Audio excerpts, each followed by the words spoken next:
every time you go in there, you feel like there's someone different standing behind you. So it's you never know. But that group's done a great job. Coach Rudolph's done a great job pushing those guys, and nobody works harder than that group. You before practice, they're doing walkthroughs. Their meetings are always longer than everybody's.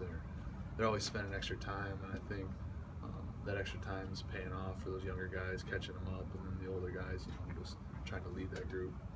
In hearing people describe Bart, I've heard the word flaky used before. How would you describe his personality? Yeah, he's a unique guy.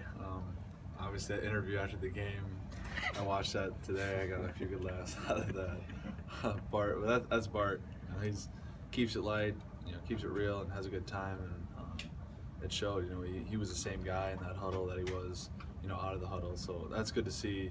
You don't want him to come in, trying to be Joel, trying to do something that he can't. But we know what Bart can do. He can throw the ball, and he came in and he was slinging that thing. So it was good to see him just come in and be himself. It wasn't long ago you had a head injury. How is Joel handling what he had to deal with? I talked to him today. He seems like he's doing good. Obviously, he's going through the protocol and taking that step by step. So we'll see how that progresses. But I think he's feeling better, and he looked good today. You think what Bart was able to do speaks more to the system and what Coach Chris has been able to do, or kind of in his practice? Yeah, I think it's preparation. He's preparing like a starter, like I said. Whether he's taking some of the 1 rep, some of the 2 reps, he's just being himself, and he's trusting his reads, and he's going through it. And, obviously Coach Chris does a great job with those guys, Coach Budmeyer, preparing them so they know what the looks they're getting. They feel confident out there. The last 2 weeks, you guys have improved your third down conversion rate on offense, and before that, Rudolph was asked about it, Paul was asked about it, and the standard line was guys have to make plays. Is it that simple, or is that an oversimplification? Because third downs, you get a lot of different looks in the defenses. So, we rep it a lot in practice. We rep third downs every single day. So it's something we really focus on because it's a huge part of the game, and it does come down to making plays. You're gonna get a lot more man coverage. The coverage can be tighter. You can get 2-man coverages where guys are trailing you and just sticking to every move. So they're gonna be contested catches, and you gotta trust it and reach out and pull it in and be ready to make a play. Any coverage where a guy holds you for the ball? That happens too, but that's the way it goes. We get away with push-offs sometimes, and they get away with holding, so it's part of the game. But yeah, that happens.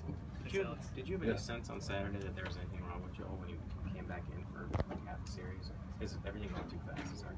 Yeah, everything happened pretty quick, and then I saw him obviously started laying down. I wasn't sure what it was, and they said it was his head. And then I saw him playing catch on the sideline, so I thought maybe just a little shaken up. And got back out there, and obviously he wasn't himself when he got back out there. And it's one of those things. You don't know what they're going through because only he knows. So yeah, it was a weird situation, but we battled through it. And it was a good game. Were you in the huddle when you guys had to call timeout? No, I wasn't in there. Okay, because it kind of seemed like there was something amiss there with him. Yeah, I think he was struggling getting the call or whatever it was, miscommunication. I'm not sure how it all went down, but yeah, had to call a timeout. Is it tough not to think of what's next kind of scenario with seeing guys keep going on the sidelines? Yeah, it's tough because those are guys that you work so hard with throughout the off season, this season. It's tough to see them.